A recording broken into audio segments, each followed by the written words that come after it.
Hello and welcome to Save Your Sanity. I'm Dr. Rhoberta Shaler. I'm so delighted that you're here. If you're returning, I'm glad you found value. And if you're new, I'm delighted you found us. So please feel free to go back and listen to other episodes. And if you're creating and finding value from this, consider becoming a patron. It's an important thing for you to be able to do. You can just go to patreon.com/saveyoursanity and you can pledge $1 a month, $5 a month, $10 a month, $150 a month, whatever you'd like to do to make sure that you keep getting value from this website and keep it going so that you'll always have it. And you know that you can find me at Save Your Sanity Podcast.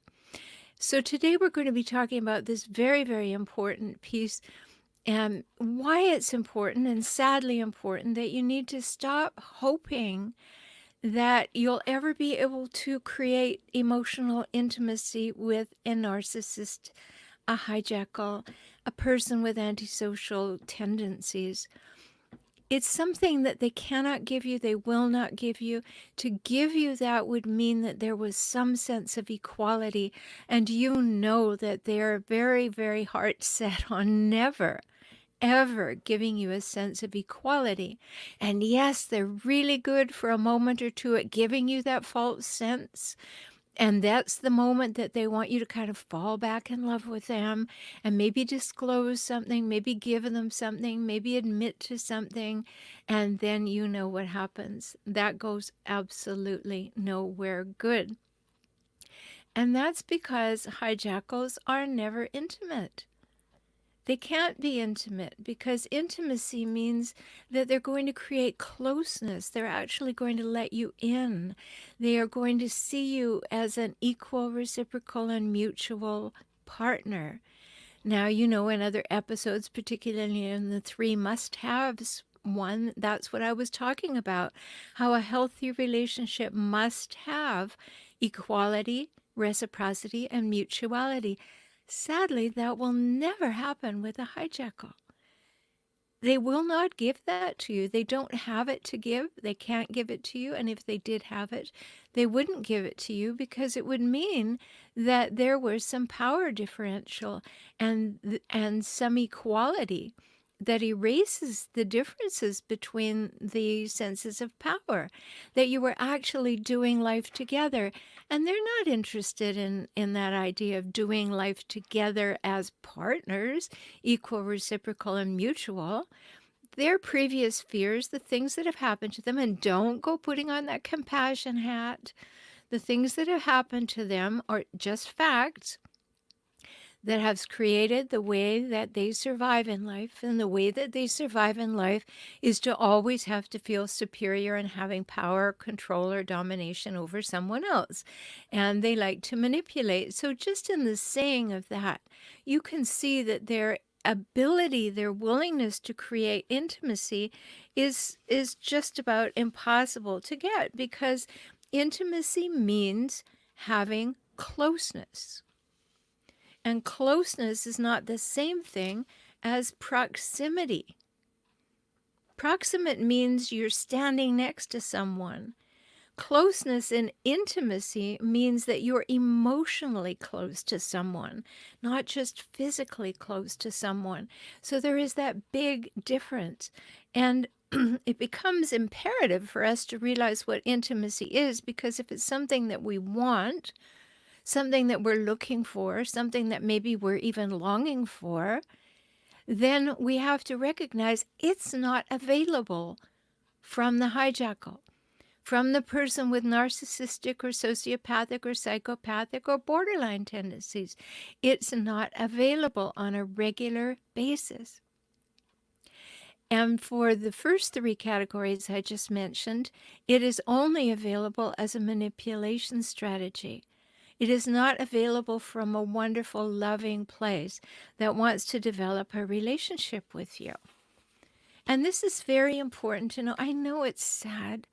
I know it's not what you want to hear. I know you want to hope. And the reason that you want to hope is that you want to hope that that person you fell in love with initially is the real person.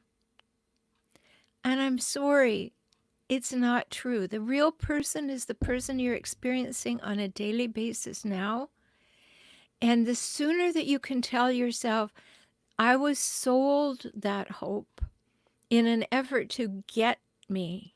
You know, in my book, Escaping the Hijackal Trap, there's a whole chapter called the gotcha factor. And the gotcha factor is that pretending who they are in order to get you hooked. And then you spend the rest of the relationship longing for and hoping that that person that you think you fell in love with exists, but they don't. That's their love bombing persona. That's the person that they know you would fall in love with. They can read you. They know what you want. They know what you want to hear. They know what you want to do. They know what you want to be given. They give that to you, and preferably as quickly as possible, to get you to fall in love with them and to then come under their control. I know, it's sad. It sounds awful. You don't want to believe it. But the fact is, there's no intimacy to be had there. And one of the things that it becomes important for you to do is to create self-intimacy rather than continue with any sense of people-pleasing that you might have. That means you need to get close to yourself. I need to really see for myself, okay, I fell in love with a person who doesn't exist. And this person I'm with keeps showing me every day that they are not that person. And there's some part of me that wants to believe that that person will reemerge. And you know the only time they reemerge is when they want something or they're afraid you're going to leave them. And then they only emerge for a hot second and then back to the real person. So you need to be close to yourself. You need to have that emotional intimacy with yourself, to be honest with yourself, to be able to say, yeah, fooled me. I recognize this. It's not in my best interest to keep hoping that I'm going to have that person come back that I fell in love with. I really need to understand that I have my hopes misplaced. I know, it's sad, but your hopes are misplaced. That person that put on the display to make you fall in love, they're not really there. That's an act. And so you want to stop trying to please the hijackal and start being emotionally intimate with yourself. And this becomes extremely important because, as I said earlier, hijackals are never intimate. They're not. They cannot create emotional closeness. They can create physical intimacy, sex. They can be close to you. They can be affectionate when they want to be. There's physical intimacy. But it's emotional intimacy that you will never have with them because their desire to have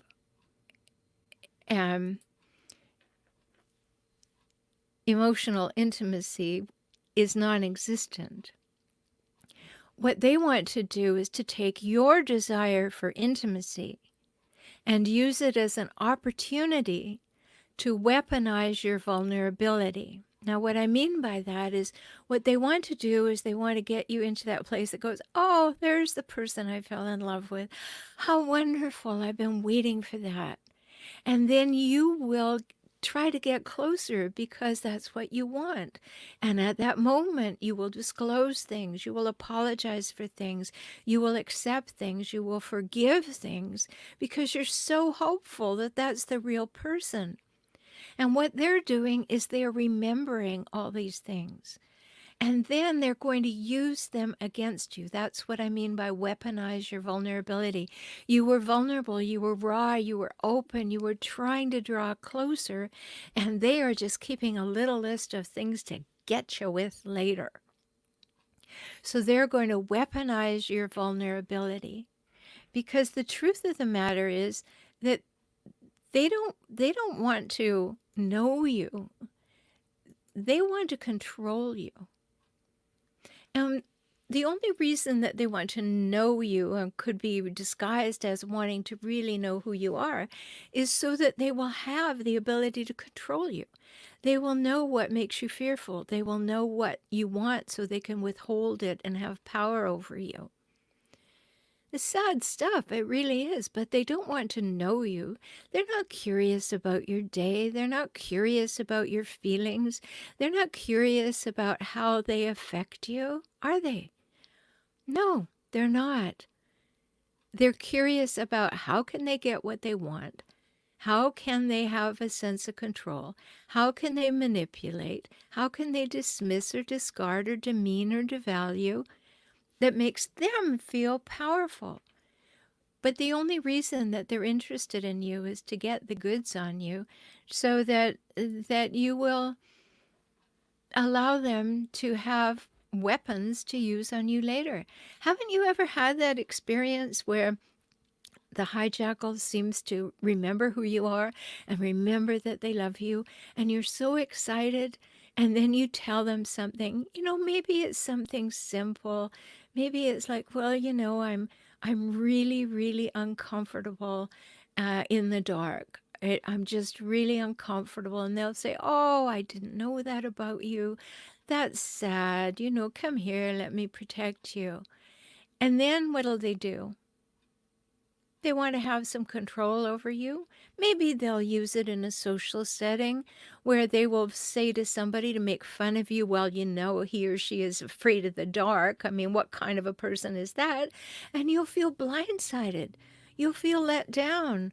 You'll feel like somebody just disclosed on you something that you thought was your little secret between you. Or even worse, if they know you're afraid of the dark and they want control over you, they'll go and turn off the master switch in your light in your home and leave you in the dark. They will do that. I have been working with people in this regard for over 20 years, and I know that they will do these things to you because I've seen them done. I've I've heard them done. And yes, one of the reasons I'm so interested in all this is because I was raised by two hijackals, and of course I married and divorced one. So I know. So let's go back to some of these ideas. Hijackals are proximate, not intimate. Now, I said that before. They're very interested in having control over you, so being close. And you know that thing that they do that in the beginning was so endearing? You just leave them and they text you and say, how are you doing? I miss you already. And that degenerated into blowing up your phone, wanting to know where you are all the time. You're 5 minutes late and they make up things about you that you're having an affair and that you don't care about them and you're a bad parent.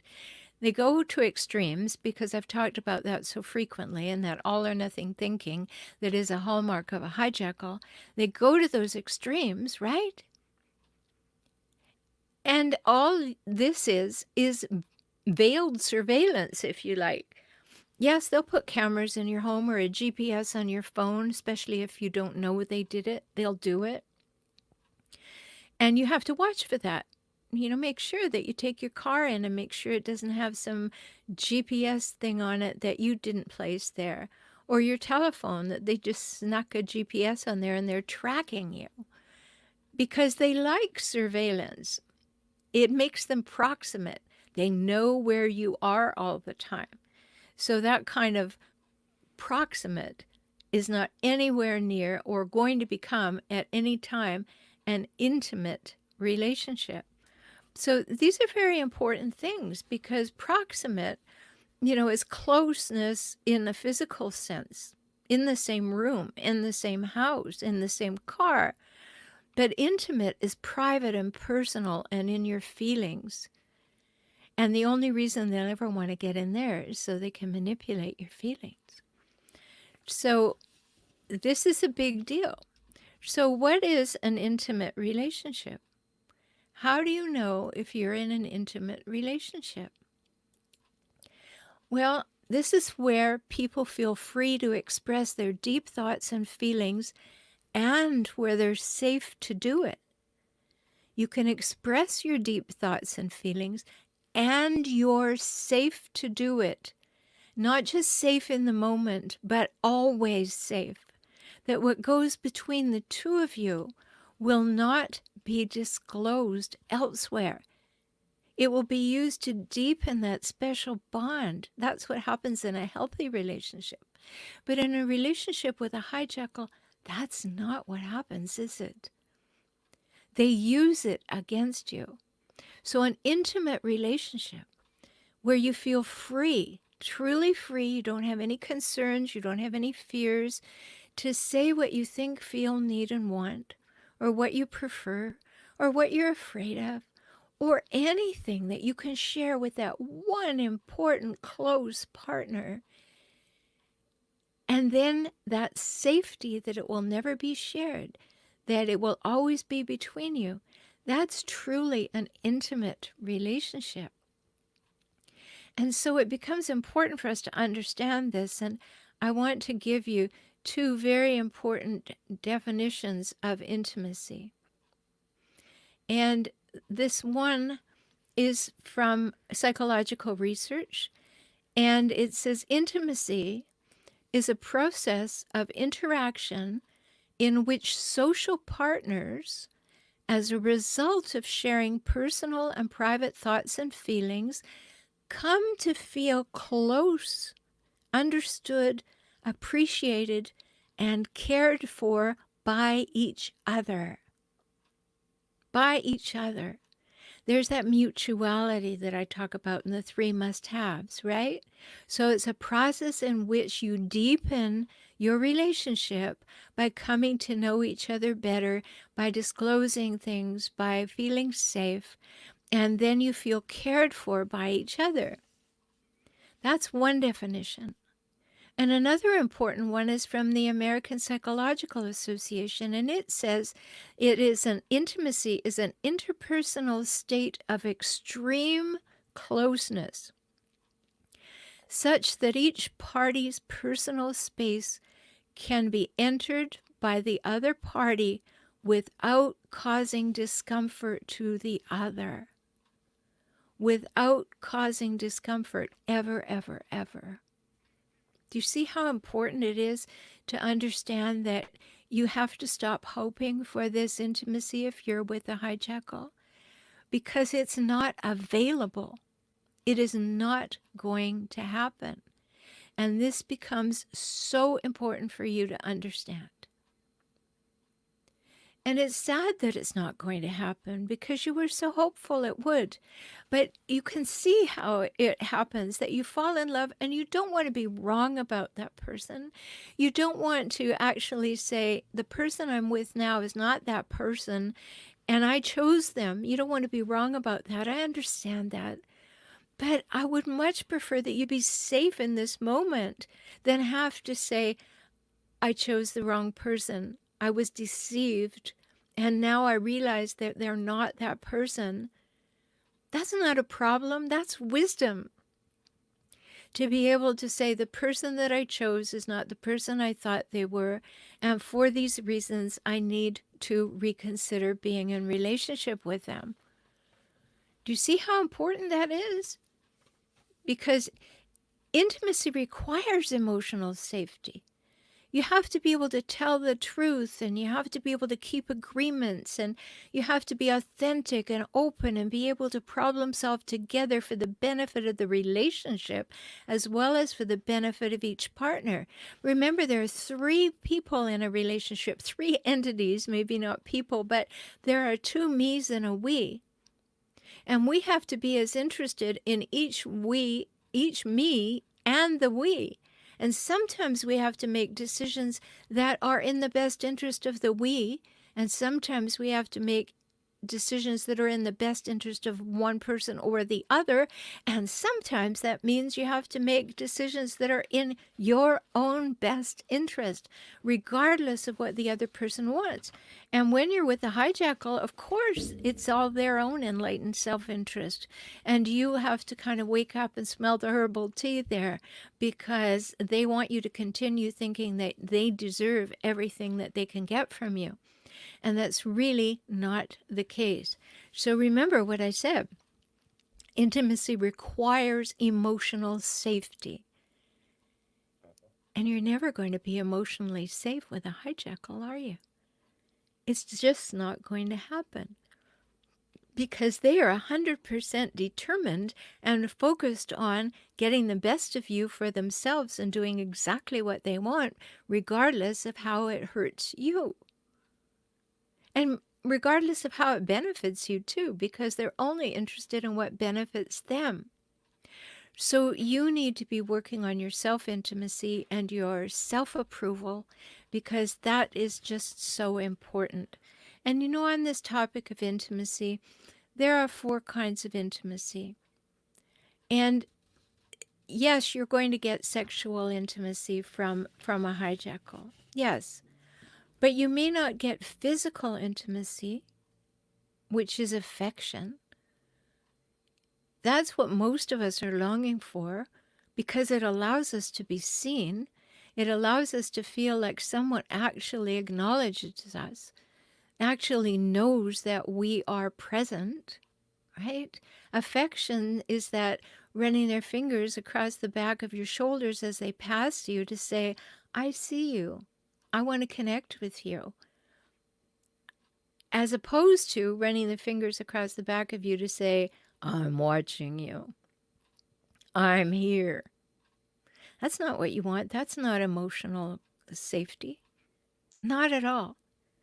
Okay, so we have physical intimacy, which sometimes leads to sexual intimacy, which is, 2 different animals really under the same name, because physical intimacy is really affection, and sexual intimacy is just that, and maybe a wonderful expression of physical intimacy, or it may be a power move, and you know that. You know that sex can be withheld or sex can be demanded by a hijackal.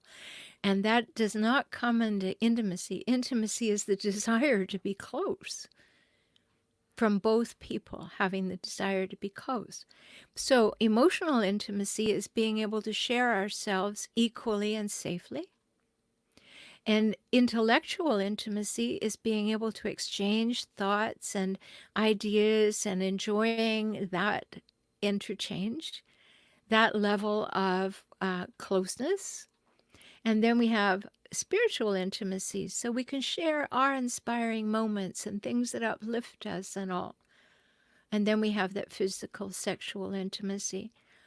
And on all of these levels, you have to ask yourself that question, like, am I safe? Am I safe in my relationship to have these things? And if you're with a hijackal, the answer is usually no. And I know you want to hang on to that moment when it seemed like it was available to you. You really want to hang on to that. You want to say, oh, but I remember, or there have been times. But we're looking at the majority of the time. And if the majority of the time you are trying to say, well, I remember that he or she brought me flowers 2 years ago and told me they loved me. I remember a client who came in once and she had a big mark across her face. And I said, what happened? And she said, he hit me with a hairbrush. And then she said really quickly, she said, but I know he loves me because 3 weeks ago he brought me flowers and told me he loved me. And I said, did he bring you flowers after he hit you the last time? She said, yes. I said, so are you trying to convince yourself that this mark on your face is a love tap? Because it isn't. This is him showing you how little he cares and how much power over you he wants. And yes, it may happen that the flowers arrive in a day or two, but you need to remember this mark on your face. Because this mark on your face shows you how unsafe you are with this person. And that's important for you to understand. You are unsafe. So let's talk about some things here. I want to give you some signs of healthy emotional intimacy so that you can see what is an emotionally safe relationship looks like, sounds like, feels like, because that's what you want to be in. Okay? So you want to be in a relationship that you can trust the other person has your best interest at heart and treats you as if they do. That they truly care that you have the life you want, that you feel good about yourself, that you are going in the direction that you want to go, and you are there for them in that same way. Another hallmark of a healthy, safe, emotionally safe relationship is that there is accountability and reliability. When one of the other person makes a mistake or says something that they know is hurtful or does something that was irresponsible, they own up to it and they apologize for it and they're accountable for it. They take responsibility for it. That's healthy. But that's not what you're going to find in a relationship with a hijackal, is it? It really isn't what's going to happen. And, if you're listening to this and you're saying, but what do I do now? Well, know that I'm always here for you. And all you have to do is go to beaclient.com and we can talk. But you have to be able to trust the other person, and you have to live where both of you are accountable and reliable. And what's another hallmark? There's no name calling. There's no use of demeaning language. There's no trying to hurt you with words or physicality or withholding or running out and not coming back or giving you the silent treatment. No, there is conversation and communication, not with the design to have power over you, but to engage you in an equal relationship. Are you getting that? Probably not if you're with a hijackal. And in a healthy relationship, each partner will take responsibility for their own feelings. They won't blame the other person. When I wrote Kaizen for Couples, I talk about this frequently, chapters 6 and 7. The most important thing that you can learn, chapters 6 and 7. How to use the communication strategy that I developed in order to have a healthy relationship. Kaizen for Couples. You can get it on Amazon. Kaizen for Couples. Just look up my name on Amazon. You'll find all my books. Okay, so taking responsibility for your own feelings and not blaming other people for them. That's healthy. That's what would happen in an emotionally safe relationship. And on top of that, there would be no verbal threats. There would not be this attempt to have power over. It would not be happening in an emotionally safe relationship. But it might be happening in your relationship with a hijackal, right? Could be happening. And this focus on the we that I mentioned, that's what happens in a healthy relationship. Yes, there's compromise. Sometimes something's really important to you and it doesn't hurt me, and I'm happy to give all the energy to you. Sometimes the opposite is true. Sometimes we have to make a decision what's best for the we. But the focus is on the we. How do we make this relationship the best possible? That's emotionally safe. And then you're each other's best cheerleader. You want what the other one wants for themselves, and you cheer them on, and you're intrigued, and you talk with them about it, and you learn what it is that is so important to them and why they want what they want, and you help them create a path to it, and you share in that. You share in that because it made you more emotionally intimate. But that's not going to happen with a hijackal because they don't want you to have more than they perceive that they have. So they don't want you to have anything. They want everything. And yes, everything may not be accurate, but they want more for themselves than they ever want for you. Another thing in a healthy relationship that's emotionally intimate is you won't hold each other hostage and make demands about how the relationship has to be and must be and all of that. You will have the tools and ability and willingness to talk to each other and work things out, to take the time. I remember a couple who came to see me probably 20 years ago, and they had 4 kids and they shared a business together. They were very successful, and they came and they said, "Oh, we want to have a closer relationship. We feel like we're kind of missing each other." And there was no hijackal involved in this. So this is an example of what can happen in a non-hijackal relationship.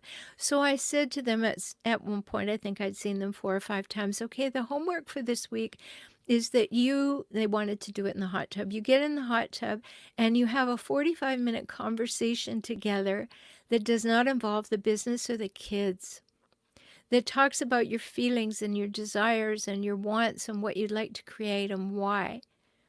And you make those things really super important, and you talk about them, and you're interested in your partner, and you help them develop their whys and understanding. And they said, oh, that's a really good idea. So they came back the next session and I said, how did that go? 45 minutes. Oh, we didn't have time for that.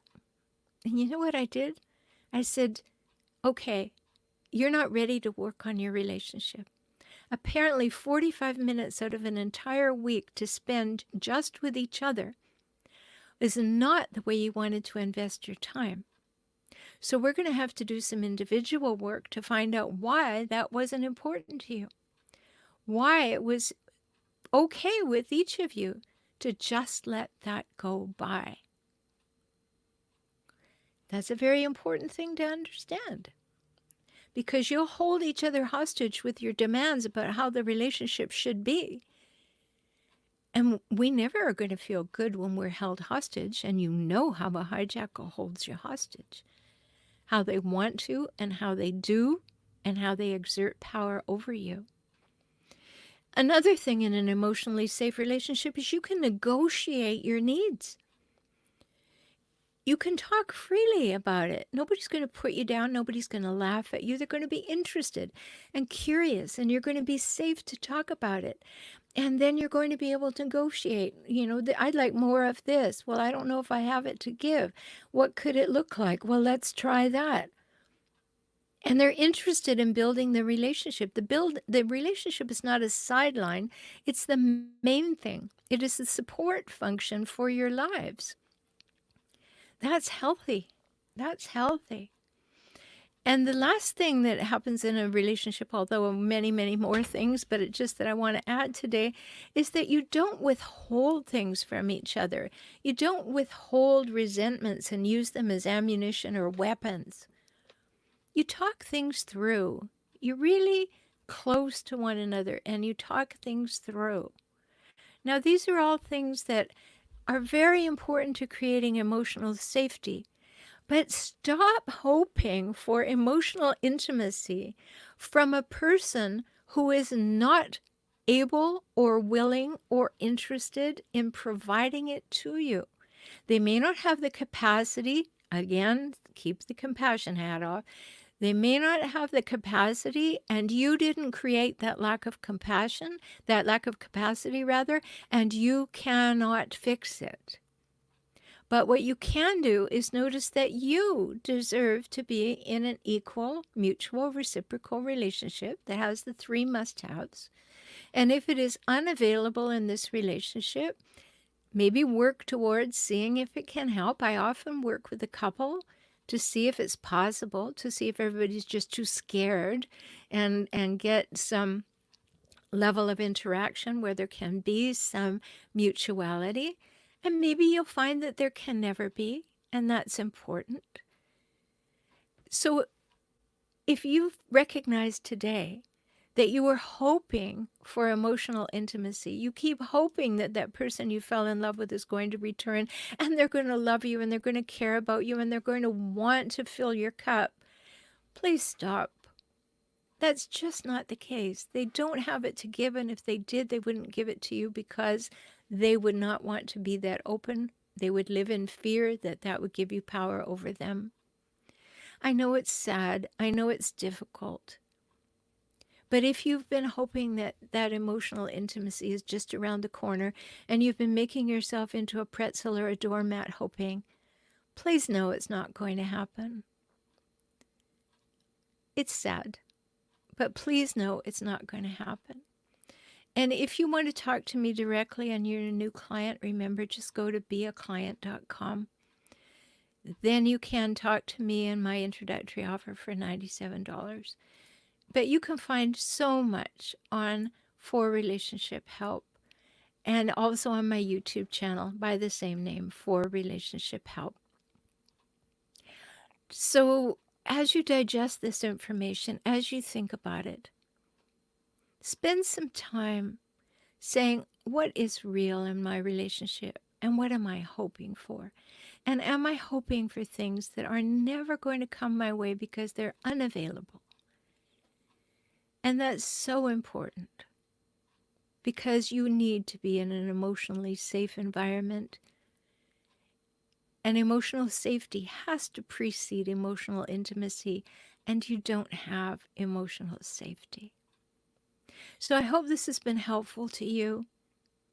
And as I say every episode, treat yourself extremely well. Take good care of yourself because you're precious and you matter. Talk soon.